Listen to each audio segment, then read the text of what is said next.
Cool. So I'm going to try to share my screen here. I'm using both the virtual tour today and just some additional slides of photos I took like a week ago from the painting and drawing department. So my photos aren't as fancy, but we'll see everything. So this is painting and drawing. It's located on the third floor of the Columbus Drive building. So all of these studio spaces are very well lit. This is the main hallway for painting and drawing. You can notice that there's not only a ton of lockers for students to store their supplies, but also a lot of space for storing all of your canvases. You'll notice that the walls actually don't go up all the way. So another reason for that is that we're mostly using oil paint here at SAIC. At least for the intro courses, it's like a requirement for you to use oil paint. So we just, we have all the studios available for students 24/7.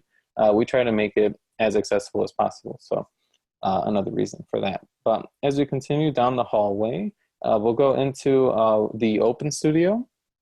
So the open studio, you're allowed to work in here 24/7, like all the other spaces, but for this one, there's never a class going on. But the one that we're watching right now is one of the intro courses. This assignment is pretty typical for all of the intro courses here in painting and drawing. The first one you're going to have to take is called Painting Practice. So this one specifically is with Dan Devening, who's one of our faculty here. But he always does this thing where he'll have the same still life every year, and he asks the students to paint it however they want. It doesn't necessarily have to be like super realistically or anything. So you get to exercise a little bit of like your own independent style, even during your freshman year. But after you take painting practice for your first semester, you can take a multi-level course in painting and drawing. And those are either studio courses or figure drawing courses. So if you want to brush up a little more on your technical skill, you can take the figure drawing course. The studio multi-level painting course would just be you actually making your own work and just getting feedback from the teacher as the semester goes on.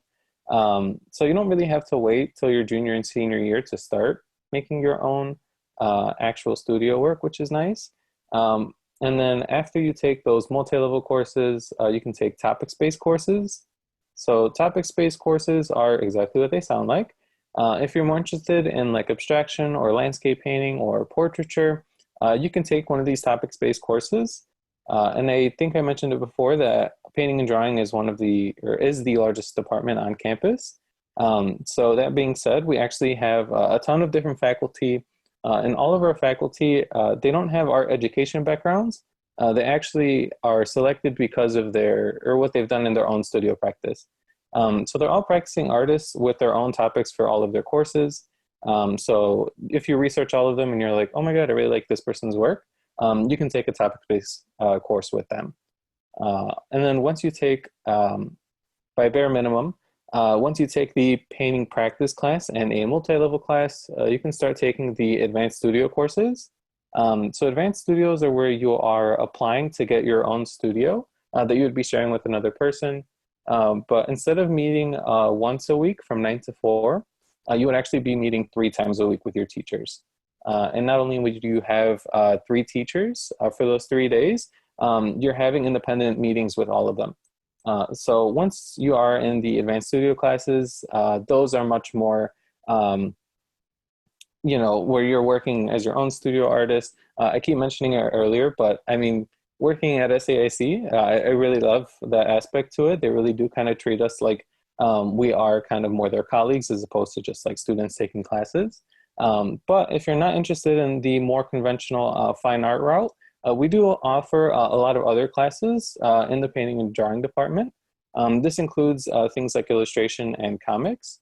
So I'm just going to share these slides with you. So this is the entrance to one of our comics courses.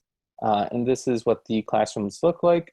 So students aren't really using oil paint in these courses, but we do really open it up for everything else. So on these tables, you can work with like watercolors. If you are somebody that likes to work on an iPad, that's all okay here. You can adjust these tables and the angle all the way, but we still have the same lighting setup that you would see in any of our other classrooms. So both a combination of like natural light and artificial light. And you will sometimes have a model come in if you're interested in figure drawing, but you're still in like illustration and you're like, I want to still have that. So your teacher will still bring in models. But some of the notable people that we have working in this department are Jeremy Tinder, who works a lot with The Simpsons and Cartoon Network, Jessica Campbell, who recently had a show at the MCA.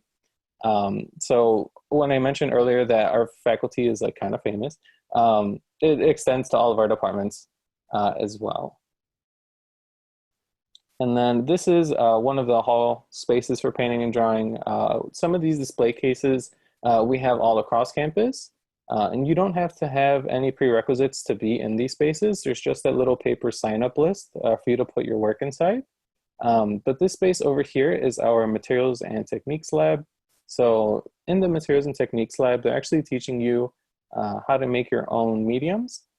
So it's both teaching you how to make acrylic, tempera, oil paint, as well as we have a drawing version of this too. So if you want to work with silver point drawings, or even making your own grounds for paintings, these are all things that they'll teach you in that class.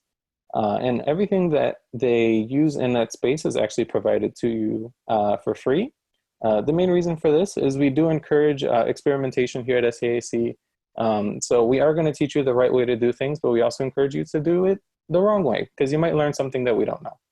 And next to these display cases, I wanted to point out some of these bulletin boards. So the bulletin boards are where we'll put notifications for just a bunch of different things happening on campus, including different group shows that students are in, but also the sign up or the roster for the advanced studio courses.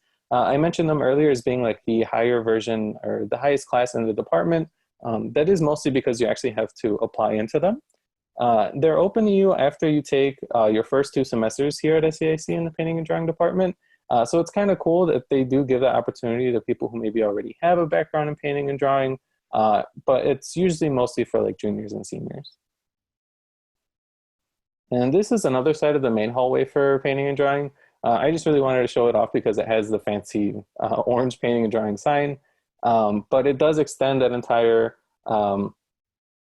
upper area of storage for all of your canvases to have. And this space over here is the critique space. So the critique space is also used as a lecture hall. We do require our graduate students to do a visiting artist talks or like their own little artist lectures. So sometimes they'll have it in this space. And as an undergrad, you can go on and see like what that process is like and watch somebody kind of like maybe fumble on their words a little bit. And you're like, oh my God, that's crazy. But undergrads will mostly use this space as a critique space. Critiques here at SAIC are a lot different than you would find maybe in high school. So what we do is we just put our work up on all of these walls and then have maybe around a 30-minute discussion about your work, led by the teacher, of course. Here is another view of that space. So there is both that front area and this back space that has a little more natural light. So if that's important for your work, you do have access to that area as well. And all these tables and the chairs are all movable as well. It doesn't like have to be in that space. So if you wanted this room to be completely empty, that can be arranged too. All right. So that's painting and drawing. I guess I'll hand it back to Casey now. Thank you, Nicholas. I hope you all enjoyed your tour of SAIC's Painting and Drawing Department.